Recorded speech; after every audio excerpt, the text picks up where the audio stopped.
Cuarto asesino, a cargo de Santiago Andrés Gómez y Guido Tamayo. Santiago Andrés es escritor, crítico de cine y realizador audiovisual independiente. Se graduó como comunicador social en la Universidad del Valle y como magíster en literatura en la Universidad de Antioquia. Se ha desempeñado como docente en las áreas de lingüística, apreciación cinematográfica, lenguaje audiovisual e historia y teoría del cine en las universidades de Antioquia y AFID y en el Politécnico Jaime Isaza Cadavid. Obtuvo en 1996 el Premio Nacional de Video Documental por Diario de Viaje. Fue redactor y colaborador de la revista Kinetoscopio y del extinto Suplemento Literario Dominical y del Suplemento Generación, ambos del diario El Colombiano. Es autor de las novelas Madera Salvaje y Todas las Huellas, del conjunto de ensayos El Cine en Busca de Sentido y de los libros de cuentos Los Deberes y La Caminata. Ha publicado numerosos artículos en diarios y revistas locales. Acompaña al autor de esta obra en la conversación, el escritor Guido Tamayo. Guido Tamayo es escritor, antólogo y gestor cultural. Realizó estudios de doctorado en Ciencias de la Información de la Universidad Autónoma de Barcelona y fue coordinador cultural de la Cámara Colombiana del Libro. Sus cuentos han sido incluidos en diversas antologías y en el 2007 fue merecedor de la beca de creación literaria del Ministerio de Cultura. Entre sus obras se encuentran los libros de cuentos El Retablo del Reposo y El Biombo y otros cuentos, así como las novelas El Inquilino, merecedora del Premio Nacional de Novela Breve Universidad Javeriana y de Juego de Niños. Actualmente es asesor literario del AI Festival de Cartagena y se desempeña como profesor de la Maestría de Escrituras Creativas de la Universidad Nacional de Colombia. Antes de darle paso a la conversación, les informamos que a la salida del auditorio podrán adquirir el libro El Cuarto Asesino y otras obras del autor publicadas por el sello editorial Universidad de Antioquia con un descuento especial. Les proponemos guardar sus preguntas hasta el final, cuando Guido nos dará un espacio para resolverlas. Les recordamos poner sus celulares en modo silencio o vibración. Guido y Santiago, el auditorio es de ustedes.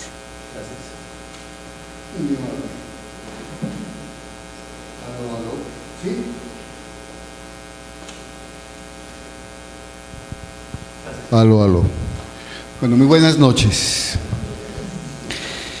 Voy a leer, me voy a permitir leer, Santiago, un muy breve texto que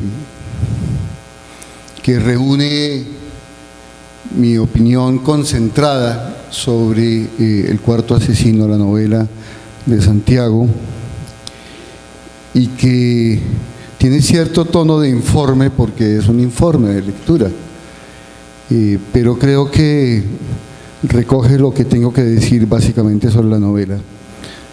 Y lo voy a leer como una introducción a la conversación que vamos a sostener con Santiago.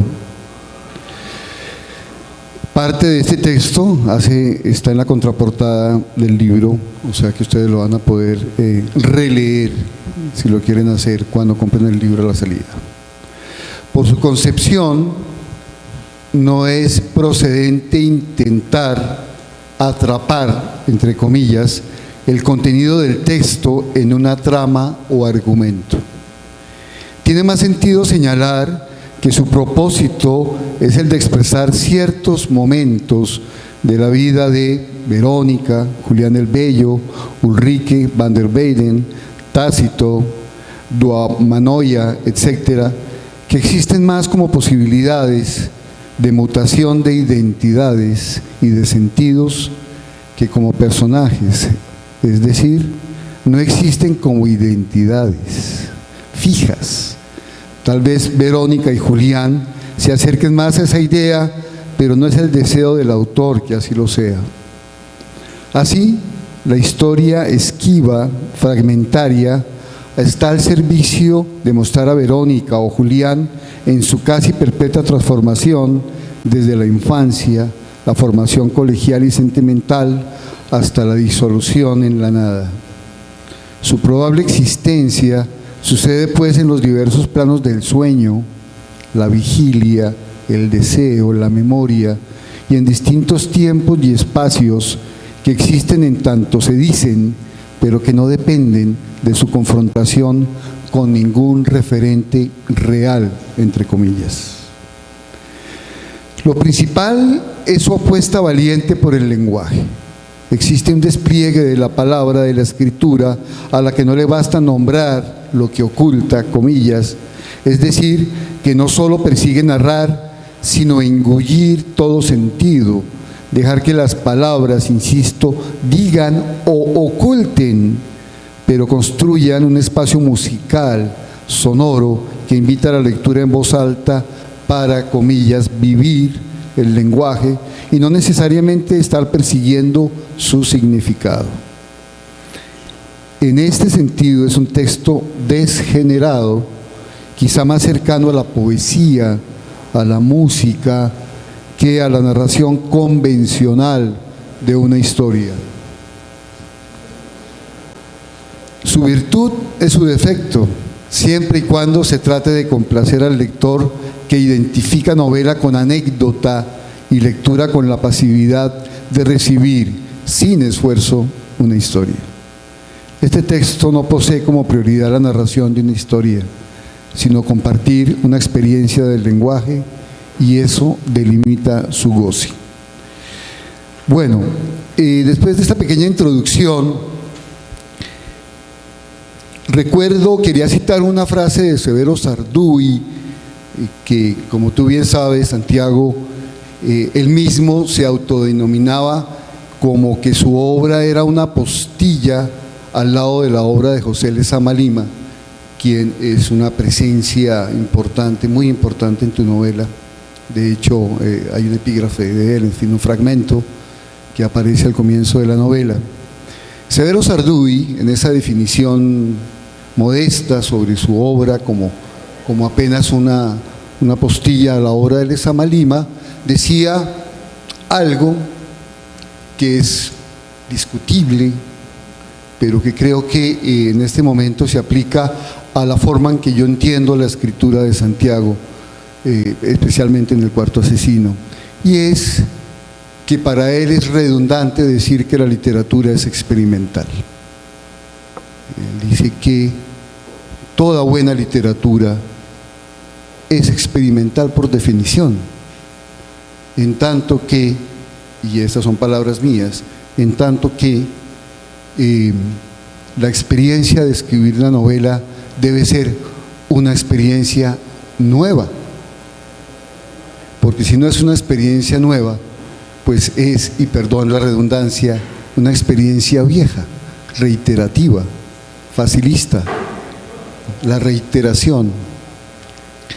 Yo me considero que soy un lector relativamente juicioso de novelas, y de novelas de todo el mundo, pero también de novela colombiana, y creo que Santiago se desmarca muy claramente, no solamente del presente de la literatura colombiana, sino de su tradición prácticamente. Me cuesta muchísimo trabajo encontrar un compañero de viaje de Santiago en la aventura de escribir esta clase de narraciones, como es El cuarto asesino. Dicho eso, me gustaría empezar, Santiago, para hablar de tu novela, empezar a hablar un poco del tono de la novela. Bueno, empecemos por el tono. Tú dices que el tono de tu novela es un tono irracional. Me gustaría que nos ampliaras. Todo lo que te voy a plantear yo es para que tú, por favor, nos hagas una reflexión por qué lo hiciste así. En este caso, ese tono irracional es una premeditación formal, es una convicción filosófica, en fin, ¿de dónde viene este carácter irracional del tono? El tono irracional en El cuarto asesino y un poco en las otras dos novelas que las siguen, ¿no? Porque me gustaría un poco, Guido, comenzar a hacer una labor pedagógica, pero no por cuestiones políticas ahora, sino por y publicitaria, también una labor publicitaria, por lo que son estas 3 novelas que yo he escrito. Te cuento que acabo de terminar ya la última de la trilogía. El Cuarto Asesino inaugura una trilogía que pretendía ser de literatura fantástica, ¿no? En un momento dado me di cuenta de que no es propiamente literatura fantástica, aunque creo que también podría ser llamado así, ¿no? Los que recuerdan a Borges saben que la literatura fantástica en realidad ha constituido casi todo lo que ha sido la historia de la literatura, desde sus orígenes hasta hace muy poco, hasta la Edad Moderna propiamente, cuando nace el realismo, cuando se cimenta el realismo, sobre todo con Don Quijote, ¿no? La literatura fantástica antes, digamos, sencillamente cuenta cosas de una manera que quizás no era como tan conscientemente ficticia, digámoslo así, o falaz, ¿no? Tal vez, y quisiera yo preguntarme con Lezama, justamente con José Lezama Lima, el gran escritor cubano, el carácter de esos mitos, que tenían esos mitos para unas mentalidades que todavía no conocían propiamente la ciencia, que no estaban afincadas en una concepción en la cual el ser humano está solo en el universo, digámoslo así, en el antropocentrismo. Antes de eso, ¿qué había para esas mentalidades? ¿Cómo entendían las mitologías o lo que llamamos mitologías, por ejemplo, o la literatura fantástica en general? Me quisiera preguntar. Y con esta novela yo quería como jugar a eso, de una manera que no buscaba propiamente ser solo llamativo o ni siquiera un poco llamativo, sino responder a unas preguntas que yo tenía. Yo veía que solo podía responder a esas preguntas esas inquietudes profundas mías sobre el tiempo, sobre el espíritu, sobre la vida que hay más allá de la muerte, por ejemplo, ¿no? Cosas de esas, por medio de una literatura que jugara con el sueño. Pero no encontraba tampoco, bueno, y entonces por eso inauguré esa trilogía, ¿no? Acabo de terminarla y ese tono irracional que maneja esa trilogía en esta novela es el colmo del desquiciamiento, digámoslo así. Hay momentos que son totalmente irracionales. En las otras 2 que he terminado y que están inéditas no es así. Viene de que yo quería expresar esas posibilidades, digamos, de uno volver a vivir su vida, ¿no? Sentir y darse cuenta de que la vida que está viviendo ya la había vivido infinitas veces, o al menos ya la había vivido, y de que puedes cambiarla, pero que si la cambias tal vez no estás haciendo nada, porque al fin y al cabo todas las contingencias de tu entendimiento mientras decidías si cambiar o no de vida hacen parte de esa misma vida. Entonces uno no sabe si está metido en un vértigo o si sencillamente en realidad está haciendo una transformación perpetua. ¿Cómo expresaba yo eso? Borges fue un tipo que fue tremendamente grande al darle un raciocinio y al darle como una especie de, qué sé yo, una verosimilitud a posibilidades, elucubraciones metafísicas muy elevadas. Cuando yo leía a Borges en mi juventud, yo quedé castrado. Yo dije, no, es que ya lo dijo todo. ¿Cómo voy a hacer yo para expresar esto? Entonces viene un encuentro que es privilegiado. Me voy a ahorrar explicar cómo fue el encuentro, pues hay una especie de biografía, genealogía, pero es José Lezama Lima, el cubano. Yo lo encuentro por una recomendación que hace alguien, no voy a decir el nombre, pues es un crítico literario, no es latinoamericano, es un gringo, bueno, Harold Bloom. Quería ahorrarme todo el cuento y me encontré el libro que él recomendaba y me pareció curioso que lo recomendara y intenté leerlo de chorro y yo no pude hacerlo. Yo tuve que releer las primeras páginas y no solo eso, leerlas, releerlas y releerlas una segunda vez, ¿no? O sea que yo leí 3 veces cada capítulo. Yo leí 3 veces el Paradiso cuando la leí y me conseguí todo lo de Lezama, pues todo lo que podía. Incluso en un viaje a Cuba con Adriana, encontré con mi esposa, que está aquí presente, estuve cerca de la casa de Lezama, en Trocadero, yo no sé qué, el número, no lo recuerdo. Estuve como a media cuadra, yo no di con el apartamento, pero sí di con una librería a la que me metí y me dijeron, sí, aquí claro, aquí estuvo José Lezama Lima, mira, aquí era donde él se sentaba a conversar con Cintio Vitier, pasa... Esta ceiba que tú ves acá es la misma de la foto, sí ve que está más, aquí está más chica, pero aquí está, y mira, este es José Lezama Lima, aquí está Portocarrero, y me empezaban y yo me sentía emocionado porque yo justamente en ese momento estaba leyendo Paradiso, cuando fui a Cuba. Me sentí incómodo por interrumpir la lectura, pero dije, no, pues vamos para Cuba, vamos para la tierra de José Lezama Lima. Me compré allá un libro muy, muy importante que es sobre él, ¿no? La colección Valoración Múltiple, y me volví un fanático. Y resulta que es que Lezama te entrega unas llaves donde el lenguaje está vivo. Cuando vos accedes a lo irracional, por medio de el seguimiento de una imagen, vos justamente te das cuenta de que las cosas, no solo en la literatura, sino en la vida, suceden una vez y solo una vez. No hay un amanecer igual, no hay una repetición de un rito que sea igual. Nosotros estamos habituados, muy adocenados en esta cultura occidental, pero quizás lo han hecho también las culturas tradicionales, tal vez quizá incluso más, por el tiempo codificado, digámoslo así. Entonces uno siente que está haciendo las mismas cosas y jamás todo es por primera vez.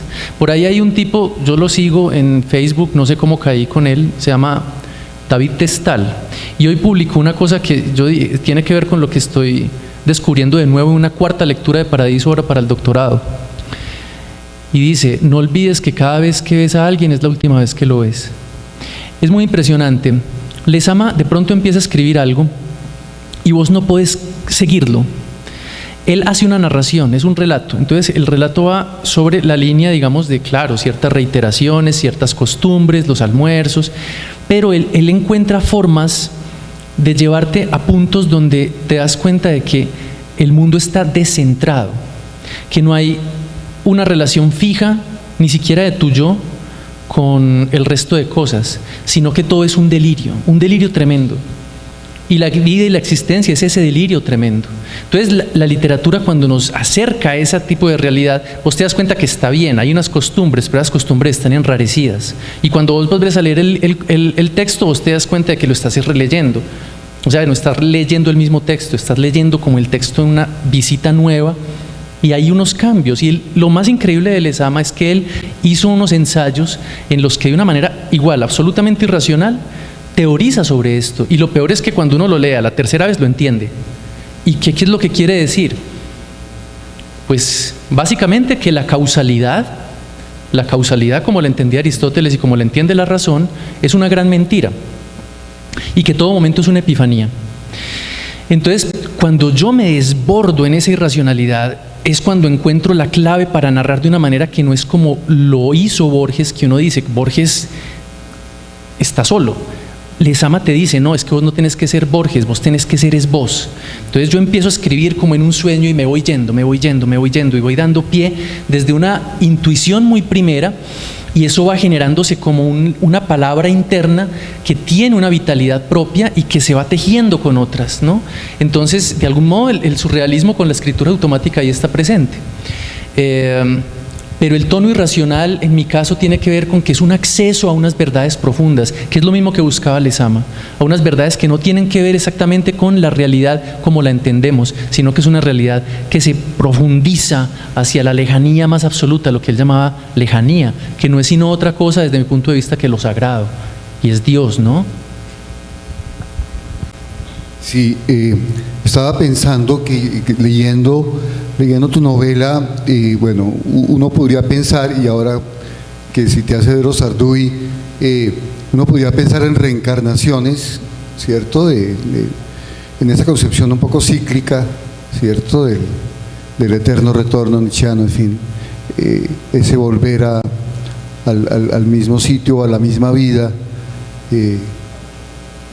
bueno, esas reiteraciones, pero también pienso en un juego de espejos. O sea, también me parece que hay unos reflejos que no son fieles a la realidad, entre comillas, la realidad siempre está entre comillas, sino son unos reflejos que modifican de todas maneras lo que reflejan. Los personajes de alguna manera se van reflejando a lo largo de la novela con modificaciones. Son los mismos pero son distintos, por decirlo así. ¿cierto? Y claro, cuando tú hablas de la causalidad en este momento, a mí me parece que lo que estás diciendo es precisamente el destino del fracaso novelístico. Negarse a la causalidad. Tal cual. En literatura, en la literatura del mercado que estábamos hablando ahora, de la novela, es destinarse al fracaso, porque el mundo que por lo menos construyen los editores, que hablan de los lectores con tanta prioridad, con tanto poder, digamos, con tanta convicción, hablan con tanta seguridad, con tanta certeza de esa figura del lector. Nosotros sí sabemos quiénes son los lectores, diría el editor.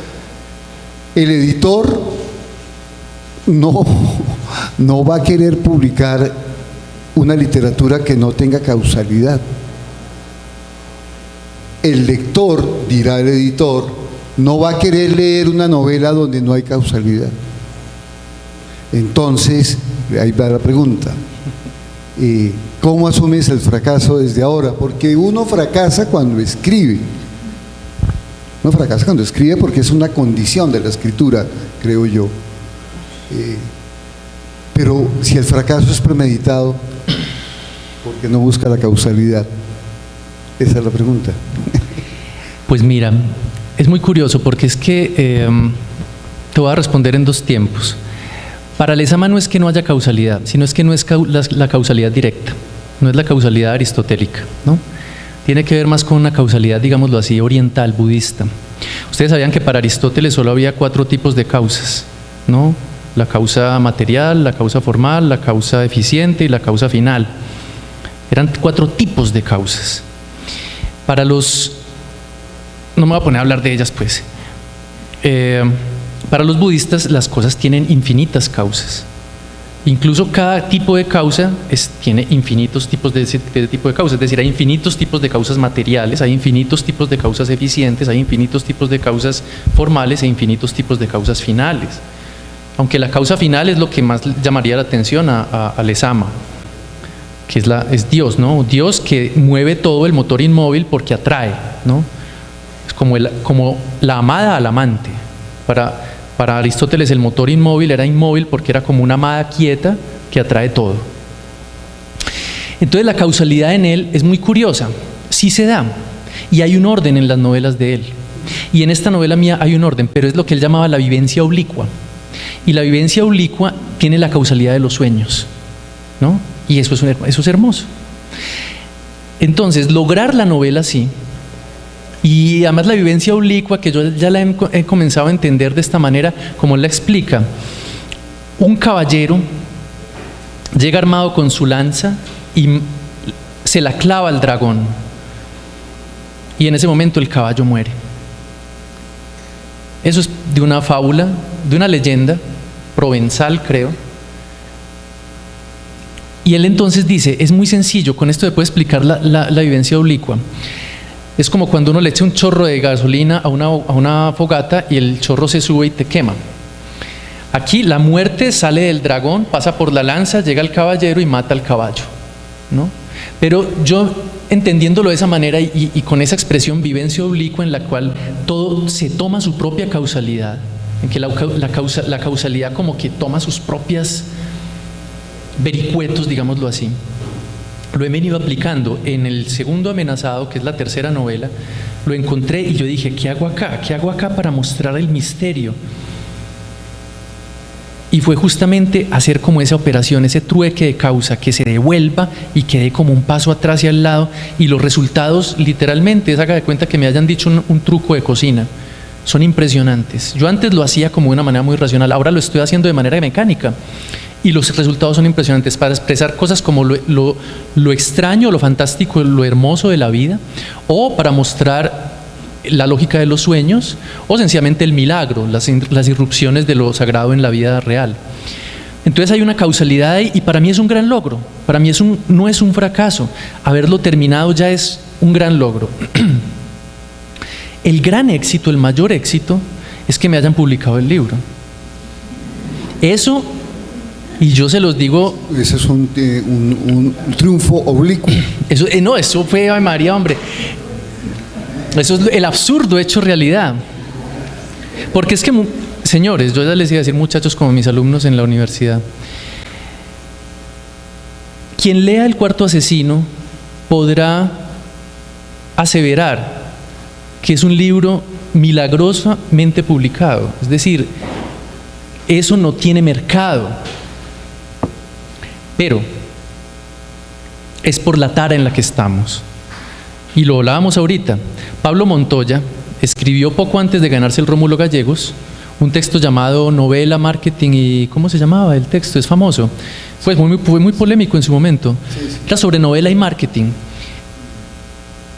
Y ahí decía que 100 años de soledad había sido una tara porque había generado la idea de que todo tiene que ser un gran taquillazo, como se dice. Es lo que hizo Spielberg con el cine gringo en los 70. Es generar la idea de que todo tiene que ser muy vendido. En cuanto al libro, que tiene que ser de grandes ventas, ¿no? Entonces, yo vuelvo a Lezama. Lezama decía, hablando de Joyce, si Joyce dice que le dedicó toda su vida a escribir Ulises, pidamos un lector así para Ulises. Pidamos un lector que le dedique y le consagre meses a Ulises. Y que le consagre meses al entendimiento de Ulises, no solo meses cualquiera, sino meses cualificados en las cuales uno puede decir que se está devanando los sesos y jugando. Además, vuelvo a Rayuela, y es lo que yo le dije a los editores antes de mostrar el libro. Rayuela y sus extensiones, por ejemplo, 62 Modelo para Armar, de Cortázar, son textos que buscan, y en varios capítulos, en todas las partes accesorias, digamos, de Rayuela, él lo enfatiza, busca un lector cómplice.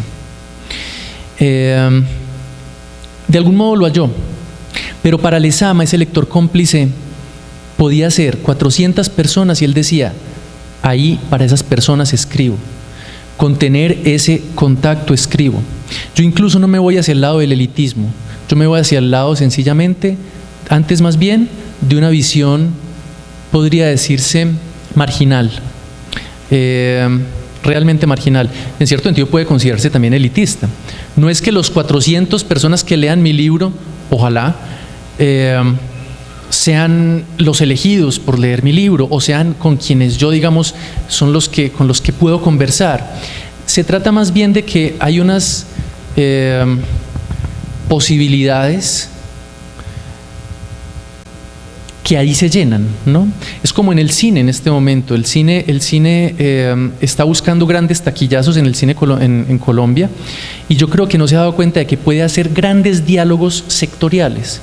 Entonces, para mí, no solo que lo hayan publicado en la Universidad de Antioquia es un gran éxito, yo lo considero un privilegio enorme, me siento dichoso de haber logrado publicar este sueño, porque yo cuando lancé el libro Todas las Huellas, en la biblioteca piloto, hablando con María Cristina Restrepo, ella me preguntó ¿cuál es tu gran sueño literario? Yo le dije lo que estoy escribiendo, estaba escribiendo El Cuarto Asesino, y le dije lo que estoy escribiendo se llama El Cuarto Asesino, y ahí estoy logrando todo lo que he querido hacer en literatura, expresar los sueños más inquietantes que he tenido, la posibilidad de que uno logre jalar de un hilo del universo y deshacerlo, ¿no? Como volver sobre el tiempo. No sé si ustedes vieron la película Superman de Richard Donner en 1978. Nadie la recuerda, con Christopher Reeve. Mi hermano la vio conmigo. Sí. Tiene buenos recuerdos mi hermano de ese día. Superman, cuando muere Luisa Lane, llora. A mí lo que me gustaba de esa saga era que Superman lloraba, y en la segunda parte Superman se enamora y tiene que decir, bueno, ¿usted es Superman o Clark Kent? Usted tiene que decidir, Superman o ser humano, o ¿cómo es ser humano o superhéroe? En la primera parte, que dicen que es la mejor adaptación al cine de una saga, de una tira cómica, Superman empieza a volar a volar dándole vueltas a la Tierra en sentido contrario, para hacerla retroceder. Entonces la Tierra empieza a retroceder y me pareció a mí algo fascinante, yo quedé boquiabierto, y era que entonces todas las cosas empezaban de para atrás, el derrumbe se iba para arriba, entonces Luisa Lane empezaba a resucitar, ella se había caído por un precipicio. Eso es, pues puede sonar ridículo, pero es la inquietud que yo tengo con respecto a las posibilidades milagrosas del más mínimo movimiento que uno hace en su vida con respecto a su propio destino, ¿no? Podría quedarme hablando infinidad de ejemplos de personas que sencillamente por demorarse un momento, hoy de hecho por demorarnos un momento que salió un camión, llegamos tarde a un lugar donde debíamos haber llegado porque ese nos llevó a un semáforo en rojo. Si el camión no hubiera pasado, bueno, en fin, nosotros tenemos gran responsabilidad sobre el destino de todo el universo sin tener la más mínima idea. Maharishi Mahesh Yogi dice, si nosotros supiéramos lo que son las consecuencias del más mínimo acto, pensaríamos muchísimo antes de hacer cualquier cosa, pero nadie es capaz de eso. Nadie es capaz de saber cuáles son las consecuencias del más mínimo acto. Entonces él recomienda, obviamente, un aquietarse. Todo eso era lo que yo quería expresar en el cuarto asesino. Y yo creo que se logra expresar en ciertos momentos cuando va llegando al final y se sabe que ciertas decisiones van a llevar a que el personaje pueda resolver su problema traumático con el cuaderno amarillo. Yo creo que logré generar algo de suspenso y por algo me lo publicaron en la Universidad de Antioquia. Yo le tengo un gran respeto a los editores. Pero además ellos me mejoraron el texto, me dijeron, ¿qué hacemos acá? Esto está muy confuso. Eran los momentos laguna, que yo llamo así. Entonces los escanciamos como versos, ¿viste? Bueno, me importa un rábano que me publiquen en otra parte. Con haber publicado El cuarto asesino en la Universidad de Antioquia, estoy convencido de que ya el texto está canonizado. Como decía Esteban Carlos Mejía, bautizado. Entonces yo creo que el éxito es algo muy relativo. Yo creo que sería un gran fracasado si empezara a cambiar mi literatura, y eso me lo ha dicho Juan Diego. El gran fracaso es cuando uno empieza a cambiar su literatura para agradar a todo el mundo. Totalmente de acuerdo. Yo me referiría al fracaso en el sentido en que se refiere Beckett al fracaso, cuando dice que hay que fracasar cada vez mejor. O sea, que cada vez hay que intentar hacerlo mejor, pero ese hacerlo mejor siempre será perfectible, ¿no? Eso es así, a ese fracaso me refiero. Pero cuando hablamos de la causalidad aristotélica, de que tú no la utilizas, ¿cierto? Yo estoy hablando del fracaso de la industria editorial contigo, ¿cierto? Y estoy hablando del fracaso del hipotético lector del que habla la industria editorial. Pero por supuesto que lo que hace la Universidad de Antioquia, y hay que celebrar la decisión de la Universidad de Antioquia de publicar El cuarto asesino, lo que hace la Universidad de Antioquia es lo que hay que hacer para que un libro como el tuyo, una narrativa como la tuya, le proponga a un lector X una manera distinta de entender la literatura. Es eso lo que hay que hacer, no lo contrario. O sea, como no obedece a la causalidad aristotélica, entonces no lo publiquemos porque eso no tiene lectores. ¿Quién es el lector de una novela? ¿Cuál es el lector del cuarto asesino? Me pregunto yo. Y estoy absolutamente seguro de que el número de lectores que sean los lectores del cuarto asesino, lo que necesitan es tener el libro. Porque si no tienen el libro, pues no habrá lectores. Entonces hay que publicar El cuarto asesino. Pero no por darle una oportunidad, sino por entender que la literatura no es una, que la literatura son otras, varias, y que la literatura es algo que se va construyendo de tal manera que la reiteración de las formas es algo que muy seguramente no tiene mucho sentido desde el punto de vista de la creación, no desde el punto de vista del mercadeo, porque desde el punto de vista del mercadeo sí que es importante la reiteración de la forma. Claro, ¿no? El establecimiento de géneros y demás. A eso me refiero.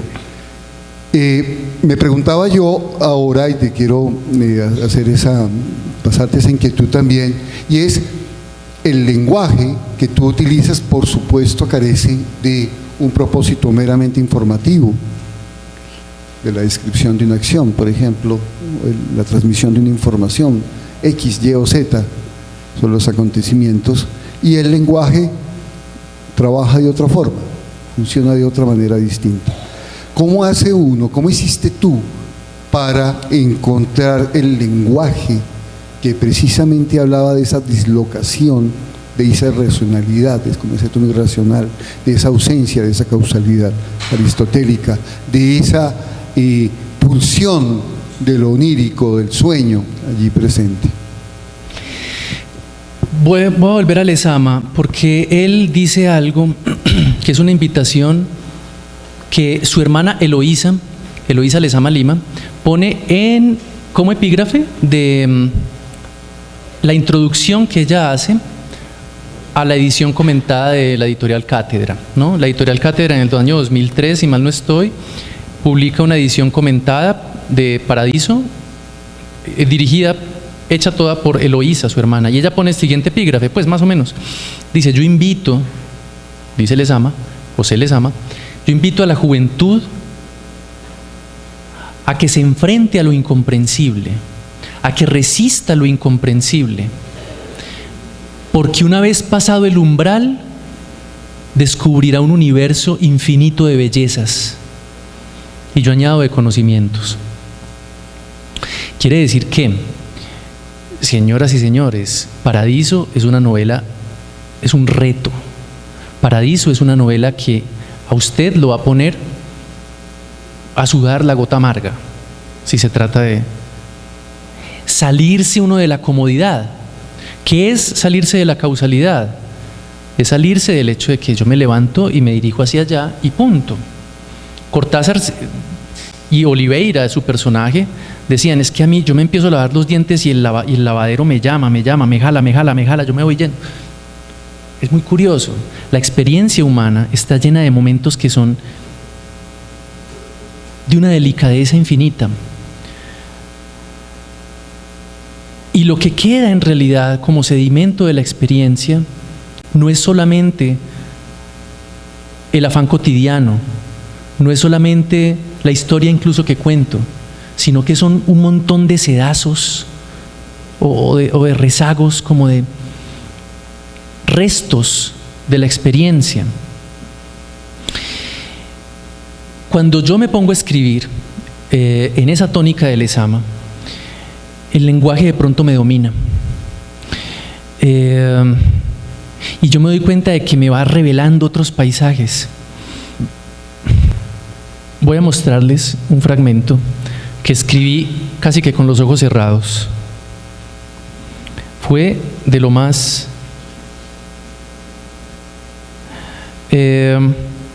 preocupante para mí. Un chico, Julián, entra con Verónica a un camerino en un club al lado de una piscina. Estoy desnudo en su presencia y todo está oscuro, y sé que soy visible para ella y que está viéndome por debajo de la puerta, jocosa, y que no es un conducto aleatorio de estambres y pelusas, ni un único conjunto de puntos luminosos. Tomo el calzón de baño, lo paso por mis tobillos, ato su cordón con un generoso nudo doble, recojo mi ropa y salgo a un pasillo de ecos y resplandores próximos, confiables. Una mano me acoge. Ofrezco mis novedades a un orbe de resurrección estimada allende la aurora de otros ríos. Este ángel que me lleva no puede destinarme a otra salvedad que la última mañana, y su nado más profundo atardece conmigo. Es compañía hechicera, un sol eclipsado de giros esplendentes, azulados. Es noción de un averno corrompido por la bondad, de una calcinante ligereza llevada a la liberación más inocua y olvidable, a los vestíbulos de otra competencia, una por la que la unión entre dicha y quebranto pasa sin aliento de las masas, concitando al lamento noble y perfecto en acuerdo con los astros, porción inmaculada de la más encantadora lejanía, simple y llevadera como una añoranza que es privilegio, que es asonada, que es juntura, que se aproxima cuando el viento se levanta y se oculta cuando el sol se muestra, que tiene menos de una cosa por decirte, que trae belleza, que se conduele por quien no ha extinguido una marea con su suerte y admira en ti lo mismo que ella es. Yo no les voy a pedir que hayan entendido eso. ¿Por qué? Porque yo no lo entendí. Yo no lo entendí, pero tiene una música que me robaba. El final me parece a mí amedrentador, y cuando yo lo terminé, yo me paré. Yo escribí eso y dije, carajo, aquí estaba Adriana a mi lado. Yo creo que estaba sonando alguna música. Yo este libro lo escribí en otra onda. El final lo escribí mientras trapeaban a mi alrededor. El capítulo final entero lo escribí en medio del agite más grande, sonando teléfonos, y yo como un poseso escribiendo. Todo el capítulo final, Guido, lo escribí en una mañana, y el libro me demoré escribiéndolo 3 años. Pero este final de ese fragmento en el que el hombre se desnuda en el camerino, fue entonces cuando vi la cara redonda de la luz. Se hizo a un lado y el perfil más borroso de la tierra se fue deshaciendo con los pernos invictos y la terrible experticia, sin deber por toda miseria antojarse menos que de la feroz inercia. Si su llamado pudiera enternecerme, si yo algo encontrara que no me moviera el llanto, si un poder, un cauteloso amaño, una autoridad implacable cupiera donde mi abandono floreciera antes, tal vez otra madrugada sería la que se espesara dentro de mi entraña, pero no fue más que un sopor, una caída venturosa y somnífera, la dicción permanente de una vocal siniestra que impuso el rechazo y llamó a la solicitud vecinal y al calmante de las minorías. Estrecho, impedido en la cuesta por donde caía, aterraba una monstruosidad incandescente todas las ventanas de mi sueño, todas las ventanas de mi sueño. Y era yo. No digas realidad, trueno, nombra lo que oculta, niega lo que afirma. Que eso vos lo recuperas en el texto. Entonces a mí me poseía. Una vez estaba mercando yo con Adriana en El éxito del poblado, y la visión de una explicación existencial del mundo por medio de la música me llegó, y yo tenía una libretica. Yo había ido armado esa libretica. Yo no lo hago tanto como tú haces. Pues yo ese día sí iba armado con libretica y con bolígrafo. Entonces, mientras yo empujaba el carrito y Adriana iba escogiendo cosas, yo era escribiendo en la libretica. Si quieren les leo ese fragmento, ¿no? Sí, pero imagínate. Escrito en un supermercado. Escrito en el supermercado fue un fragmento de la tercera parte, el tercer capítulo. La música ofrece 2 series de posibilidades básicas, una detrás de otra. La primera potencia el tiempo a toda la oferta entusiasta de sus círculos reiterativos, los tambores africanos, los monótonos joik de los ancestrales pueblos noruegos, pero también el house de nuestros días son órbitas perfectas de esa regulación reminiscente del latir protoplasmático de la medusa y que otorga al cuerpo una forma de presencia recta, sin deber ni angustia. Las combinaciones rítmicas de la música hindú o del fastuoso gamelán, nuestro antípoda, o los desvíos ululantes del ritual hebreo difieren ya de aquella forma de amonedar el flujo continuo del tiempo, tan cara al primitivismo del siglo XX, al dilatar el golpe de las notas, sus resonancias, o al esguinzar su regreso augural con tonos llevados a un orden diverso, como frases distraídas o secuencias involucradas maliciosamente en la primera propuesta boba. El espíritu, llamado por la tonada o por el enroque de un pulso escurridizo que coquetea con caprichos, pierde su carnadura en esa epifanía, se expande deleitado en una vacuidad insinuante y espaciosa de la que, sin embargo, es harto fácil salir como de un disfraz de hojas. Entonces yo no sé ni cómo hice, pues sencillamente yo oía como una voz y me iba yendo. Ibas saliendo. Yo recomiendo, y lo dije, yo recomiendo que el Cuarto Asesino hay que leerlo en voz alta. Yo creo que esa es la experiencia leída de esta novela. Esa novela hay que leerla en voz alta. Y quiero que reiteres o que hablemos un poco más sobre la música. La presencia ya hay una musicalidad que ustedes por supuesto ya captaron claramente, construida con el lenguaje, pero quisiera que ahondáramos en el lenguaje, en esta construcción, pero con la estructura ahora de la novela. Es decir, ¿qué le debe esa escritura de esta novela a la música? La música yo la considero un principio unificador del arte, Guido. Lo manejé incluso en una serie de ensayos el año antepasado o pasado. Pero además porque la música creo que es una clave para el entendimiento de la vida, de la existencia. ¿Por qué? La música es una forma pura. No tiene necesariamente un contenido, ¿no? Sino que es forma. Entonces son, digamos, unos patrones estructurales.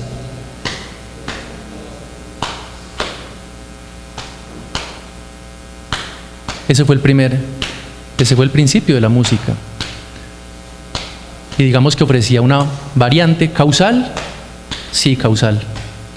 Entonces podía hacer y empezar ahí por debajo un eso hacían los africanos. La música luego viene a desarrollar, y en relación con lo que es la literatura, digamos, puedo hacerle esa relación para la pintura o para otras, pero para la literatura, una idea que vos vas a captar con una sola palabra: polifonía, ¿no? La polifonía es una serie de voces en torno de una secuencia, ¿no? Entonces, claro, hay riqueza bajo la idea de una linealidad. Sería muy extenso explicar las evoluciones de eso, desde el contrapunto, pasando por la armonía, luego ya el imperio de la melodía, hasta llegar a un momento en que se agotó la posibilidad de crear melodías dentro del esquema armónico de Occidente. El esquema armónico fue muy importante porque creó justamente la posibilidad de crear unas historias con muchas salidas de tono, pero siempre conservando el patrón armónico. Por ahí decía alguien que la música se enriquece cuando la armonía topa con algo disonante. Entonces, cuando la armonía va sostenida y topa con algo disonante, eso o se valida o enriquece. Pero hubo un momento en el que, sencillamente, en el siglo XX, eso se enloqueció. Hubo que volver ¿a qué? Hubo que llegar, mejor dicho, a lo que hizo Schoenberg, que escribe también, exactamente, Manuel, lo que escribe también Thomas Mann en Dr. Faustus, que es la caída de todos los valores de Occidente. Llega el dodecafonismo, entonces surge una cosa que es jugar con las notas de una manera aleatoria, con un azar absoluto, y es el colmo de las experimentaciones, y eso se da con todas las vanguardias del siglo XX, ¿no? ¿Qué es lo que emerge entonces para lo popular? Porque eso se vuelve una cosa ya como tan, digamos, dislocada, que no crea comunidad, no crea los lazos de comunidad que creaban los africanos con su ritmo. O que crea el cine, por ejemplo, que empezó a crear el cine con las formas rituales y ceremoniales. O que trata de crear la novela con los grandes éxitos masivos. Volvió a la música africana, el jazz, la salsa, el reggae, el rock. Yo con esta novela trato de hacer dodecafonismo armónico. O sea, desde luego yo trato de manejar una secuencia, pero combinado con todas las posibilidades de dislocación posibles, pues y todas las posibilidades de dislocación que me sean dadas, y volver a la secuencia. Entonces yo lo que hago son bucles. Vos, si te das cuenta, son bucles, y algo pasa en el primer capítulo, en el segundo capítulo vuelve a pasar exactamente igual, pero más o menos lo resumo, y cuando veo que algo cambió, uno dice, carajo, porque ya no está eso, cuando era la misma regresión. Entonces, desde luego que lo musical está ahí, todo, y obviamente es porque hay una experiencia musical del personaje que lo marcó, ¿no? A ambos. Hay tonadas que los marcan a Julián y a Verónica. El cuarto asesino empieza con un relato de una mujer y continúa con el relato de un muchacho, pero ambos son como relatos en el espejo, y uno se da cuenta de que uno de esos relatos es sueño del otro, pero no hay un centro, no hay uno de ellos que domine. Al final los dos confluyen y son paralelos, y su solución en la nada es el sueño de ambos, es justamente vengarse del universo, diciendo, como poniéndole una bomba a todo esto y diciendo, se acabó, y que huele hasta Dios. Hay una posible división que puede sonar un poco mecánica, pero que voy a decir de todas maneras, y es las novelas que se escriben como respuestas a preguntas, las novelas que el escritor sabe dónde comienzan, cómo siguen y para dónde van. Y hay otras novelas que se escriben como preguntas, donde el autor lo máximo que sabe es la pregunta, y la novela consiste en la búsqueda de una posible respuesta. Que se dé o no se dé es secundario incluso. Y esa narrativa es una narrativa, como lo acabo de decir, una narrativa de la búsqueda. Dentro de esa idea un poco mecánica que acabo de decirte, ¿dónde ubicas tu novela? ¿Tu novela qué intenta responder? Si intenta responder algo, o que intenta preguntar. En el capítulo 79 de Rayuela, Cortázar experimenta especula, o mejor dicho, Morelli, su personaje Morelli, que es un personaje ficticio, o mejor dicho, quiero decir, es un escritor ficticio, es el verdadero escritor de Rayuela. Pues Rayuela juega con que lo escribió un señor llamado Morelli, pero uno se da cuenta es por indicios. Y Morelli lo que quiere hacer es explicar incluso Rayuela. Y lo que explica es, en el capítulo 79, una posibilidad que él llama la novela cómica. La novela cómica es la novela que no se toma muy en serio a sí misma en los postulados, digamos, del patetismo, de la identificación con el personaje, sino que se hace preguntas y hace como una suerte de ensayo por medio de las narraciones. Yo creo que estoy aventurado hacia eso. Es una novela que se pregunta por las posibilidades del tiempo y el sufrimiento de la persona en el tiempo. Es una novela mojada por el budismo, es una novela, El cuarto asesino, mojada por ciertos asombros en la vida, como el déjà vu. El déjà vu, la sensación de que yo ya viví esto. La sensación de que podría ser que todo se repitiera, como decía Nietzsche. Es decir, obviamente hay muchas influencias. Cuando yo leo la historia de la eternidad de Borges y él empieza a refutar la idea del eterno retorno según el matemático Georg Cantor, yo tenía 13 años y yo dije, no, pero ¿qué es esto? O sea, el mundo tiene unos secretos que yo dije, esto me lo voy a tener que releer toda la vida, este ensayo. No soy capaz de entender todavía. ¿Cómo es posible que Borges explique que es que puede haber un eterno retorno, pero en cuestión de circularidades cíclicas? O sea, que no es un eterno retorno completo, sino que va con ligeras variaciones dándose. Ese es el origen de la novela. Yo decía, es que entonces puede ser que yo ya haya vivido esto y lo esté volviendo a vivir. O como decíamos, esas mitologías, esas ideas hindúes que pasaron a los griegos de que pasado cierto ciclo, el tiempo, la espiral del tiempo va a llegar a un final y se va a empezar a retorcer y a empezar a retroceder, y que nosotros no sabemos si estamos en el retroceso o en el comienzo. Por ahí también Borges en la historia de la eternidad dice, ¿el tiempo viene de dónde? ¿Del pasado o del futuro? Y uno se pone a pensar y dice, caramba, es que viene del futuro, el tiempo está llegando, el porvenir, uno habla del porvenir, o sea que el tiempo, la flecha del tiempo va hacia atrás. Todas esas preguntas son las que yo me hago. Yo no sabía cómo responderlas. La única manera fue diciendo, tengo una imagen y es una mujer que va trotando y se encuentra con el horror, se encuentra con una posibilidad de no ser. ¿Qué va a hacer ella? Obviamente eso era un sueño, una pesadilla. Entonces ella no entra a la gruta porque sabe que si entra se va a encontrar con un ser que lo va a aniquilar.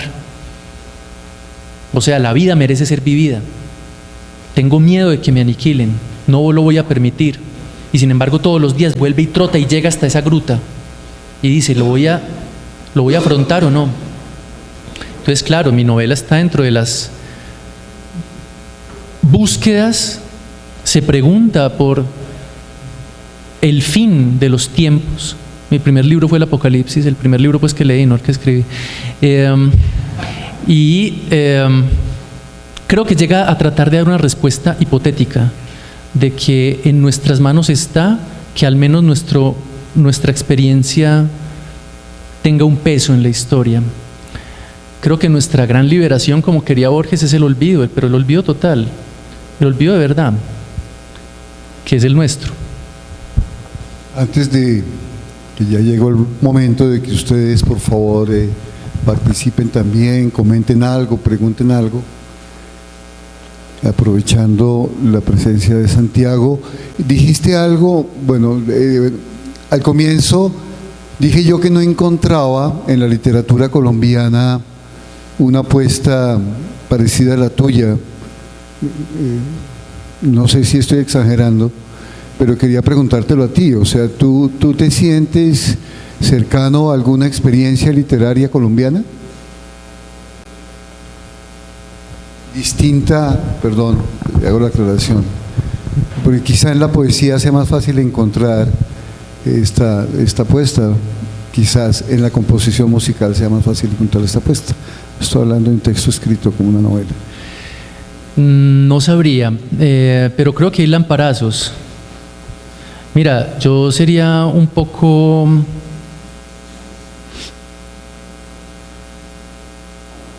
incomprendido si te dijera que lo que busco es justamente la sensación que experimenté cuando terminé de leer las últimas 2 páginas de 100 años de soledad. 100 años de soledad se ha hablado de la influencia de Borges, y la tiene, por los laberintos, por los espejos, por los dobles, por ejemplo Aureliano II, todo eso, los dobles, por ejemplo, ¿no? Y la circularidad, porque uno al final de 100 años de soledad descubre que uno es Aureliano leyendo el libro, y que el libro es el que escribió Melquiades. Entonces hay una circularidad que lo absorbe todo, como dice Vargas Llosa en su texto sobre 100 años de soledad, lo absorbe. El texto te vuelve personaje y todo lo que pudiera caber por fuera del texto queda comprimido en el mismo libro. Esos vértigos son los que yo busco. De resto, pues no, me han influido mucho, por supuesto, Andrés Caicedo. He gozado mucho con Mutis, pero... y hay muchos más, pues tampoco muchos, pero sí hay más. Me ha impactado mucho la visceralidad de Mejía Vallejo. La tengo, creo que en mis propias tripas, la de Mejía Vallejo, lo admiro muchísimo, aunque muchos como R.H. Moreno Durán lo ridiculizaban constantemente. Provinciano. Sí, exacto. Sí, el provinciano total. Me gustó mucho La Boba y el Buda. Es decir, si me pongo a hacerte un recuento de lo que ha sido mis lecturas de literatura colombiana, La Boba y el Buda de Gardiazabal, gran libro me parece a mí, una novela breve encantadora. Hay muchos, pues que hasta Álvaro Salón Becerra, pues que ese sí que es el más por debajeado de todos, pero que tenga esas inquietudes filosóficas, podría decir yo, y metidas con la literatura fantástica, no sé, creo que no es tan fácil. José Libardo Porras escribió un libro, tú lo conoces a José Libardo, él escribió un libro llamado El continente sumergido, que es literatura fantástica, juega con una literatura histórica, con una pseudoliteratura histórica muy a lo Arreola, hace cosas como a lo Arreola, a lo Juan José Arreola. Pero pues no, yo creo que me han influido más ciertas cosas, Borges, pues básicamente, y después el hallazgo de Lezama.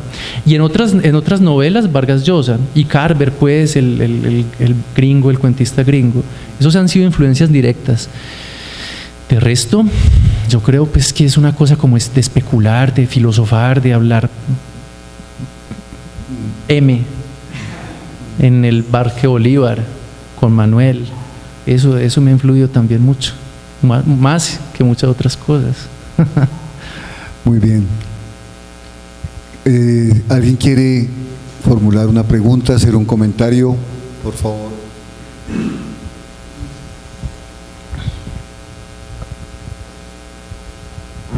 Buenas noches. No, qué maravilla. Yo vine por un error. Confundí el viernes hoy, 16, con mañana sábado. Venía a escuchar a Tomás Carrasquilla, algo sobre la identidad antioqueña. Me tomé unos vinos y acabó la confusión. Pero qué maravilla, Santiago, cuando dices que cada momento es una epifanía, epifánico. Yo quería como recordarlos a ustedes dos, a Guido y a Santiago, como Lezama y como Cortázar. Ahí sentados, dialogando, faltó fe, el habano, el asma entre los dos. No, mentira. Pero qué bonito. Y lo que hiciste, Santiago, una invitación a introducirse uno en ese bosque y en ese mundo encantado barroco que es Paradiso, de José Lezama Lima. Y ese amor que le profesaba Cortázar a Paradiso y a Lezama, y los poemas, que tú escapes, por ejemplo, que recuerdo en este momento. Y qué bonito que vos recordés esa edición de Cátedra. Sí. Yo quiero, y yo los escuchaba a ustedes dos, a Guido y a ti, Santiago, y decía, antes de morir quiero regalarme la edición que hizo Archivos de la UNESCO de Cintio Vitier, con prólogo y presentación de María Zambrano. Está Gracias. en siglo del hombre. Oh, Hay como 10, Quiero- ahorita las vi, hay como 10 ejemplares de Paradiso en la edición de la UNESCO. Para Es mí es increíble. solo la edición crítica. La edición dice, crítica de la era, UNESCO. dice esto. La edición mexicana dice esto. Eso. La edición cubana dice esto. Entonces yo digo, Cintio Vitier, bueno, no, estoy feliz aquí y agradezco ese error de confundir el viernes. Les con recomiendo el mucho sábado. que vayan a Siglo del Hombre. Está la edición de la UNESCO de Paradiso, la edición crítica dirigida por Cintio Vitier, que era un gran amigo de Lezama. Paradiso es una experiencia maravillosa. El cuarto asesino también. Pese a lo breve, pues yo creo que si se superan lo incomprensible, lo leen 3 veces, llegará una revelación. Estoy convencido de eso. Lo hice porque lo experimenté. Hay que comprar el libro, está a la salida. Quería comentarte que en septiembre estuve en la casa de Lezama. En septiembre. Me llevaron, lo tienen por allí, me llevó un Álvaro Castillo, Sí. el librero, que pasa muchas temporadas en La Habana y es un gran conocedor no solo de La Habana, sino de la literatura cubana. Me llevó él a la casa. ¿Y cómo es esa imagen que narra tan bonito de Lezama? Y yo disculpa, te lo interrumpir quizás a otro y a otra que va a preguntar. El Morro, donde el padre... El Castillo del Morro. El Castillo del Morro. ¿Cómo es? Porque yo nunca he ido a La Habana y creo que todavía no me... Yo subí al Castillo del Morro, perdóname que no te responda, Guido, pero desde luego dices tú. Y eso influye en la segunda novela. La segunda novela es El viaje a La Habana. Y es mientras yo estoy leyendo Paradiso. Y yo subimos al Castillo del Morro y comimos allá en lo que llaman un paladar. Y yo estaba con una bronquitis miedosa y era comiéndome un caldo de tortuga sin poder respirar, pasando por los mismos, por todo el vecindario que debió habitar Lezama y que cuenta, ¿no? Que escribe en los primeros capítulos de la novela. Era muy impresionante, tenían como una... ¿Vos subiste al Castillo del Morro? Cuenta. No, pero no quería hablar o sea, me parece que lo que estás diciendo es que quería mencionar la calle Obispo, porque la calle Obispo es donde Lezama caminaba y en la calle Obispo quedaban las principales librerías. En fin, ahora se volvió terriblemente comercial, es la Main Street de La Habana, está llena de turismo, pero sigue siendo una hermosísima calle y de verdad es emocionante caminar la calle Obispo recordando a Lezama, por supuesto. Bueno, en realidad yo esto quisiera preguntárselo a los editores del libro, pero tal vez vos a través de las conversaciones que tuviste con ellos lo puedas responder. Y pues ya Guido habló de algunas consideraciones que ellos debieron haberse planteado y vos también nos contaste al principio algo de la manera en que les ofreciste el libro, pero ellos qué reflexión hicieron, cómo lo recibieron y cuál fue el proceso que los llevó a decidir publicarlo, porque pues por el fragmento en particular que nos leíste, en el que vos mismo quedaste sorprendido y que nos pediste no tratar de entenderlo, y cosa que agradecemos, pues supongo que fue todo un proceso llegar a decidirlo, o simplemente se impactaron y decidieron, no, esto se imprime. Silvia quiere responder. Silvia es la editora. Silvia García es la editora. Llegamos a un hallazgo, creo yo, iluminado, Juan Miguel. ¿Por qué? Porque yo decía, tenemos que ser fieles a los retos que plantea el libro. Tenemos que ser fieles a incluso cierto jugueteo, con, ¿cómo podría decirse? Cierto manoseo indecente que hace el texto, sin tocar al lector. Es como que le amaga, pero no le hace nada, no lo toca, quizás. Y entonces veíamos, ¿cómo así? Pero es que hay fragmentos que en verdad no se comprenden y que detienen la narración. Lezama lo hace en Paradiso, sobre todo en ciertos fragmentos. En ciertos fragmentos llega al colmo Lezama. Yo le leía esta mañana o ayer a Adriana un fragmento y ella me dijo, no. Yo lo llamo lagunas. Son como unos paréntesis en los que la narración se suspende, pero como sabemos que hay un paréntesis, vos podés seguir y sabes qué vas a pasar. Y luego la secuencia sigue, la secuencia narrativa. Mira lo que hicimos, no sé si alcance a ver. yo me di cuenta de que podía hacer algo con esto. Yo le dije a Silvia, bueno, voy a tratar de aligerarlos. Por la manera de aligerar los textos, los momentos incomprensibles, fue escanciándolos como un verso. Y adquiere una fuerza, se vuelve poesía. Entonces como que llegas a un momento poético. Además, hay unos justificados a izquierda y otros justificados a derecha, lo cual da una pista para uno entender que hay dos niveles, uno justificado a la derecha, otro a la izquierda, dos niveles en esa poesía, uno digamos terreno, otro espiritual quizás.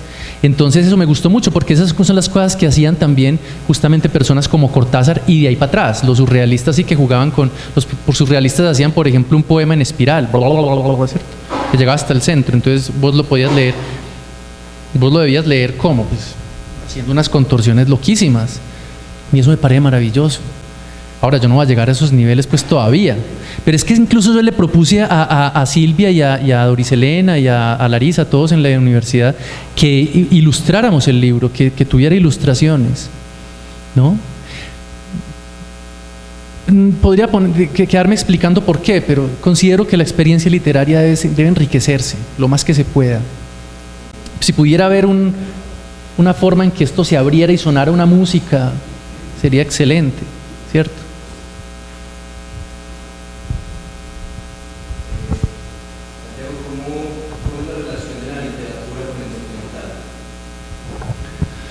La relación de la literatura con el documental es estrechísima, mucho más de lo que pudiera parecer, porque el documental trata de llevar a los espectadores el entendimiento de una experiencia, ¿no?, que incluso es algo más mental que meramente vivencial. Ahora, es mental y vivencial a la vez, pero es vivencial porque es mental. Un documental lo que hace es una selección de eventos tal como fueron, digamos, rescatados por la cámara y reconstruidos por la edición. Eso es literatura.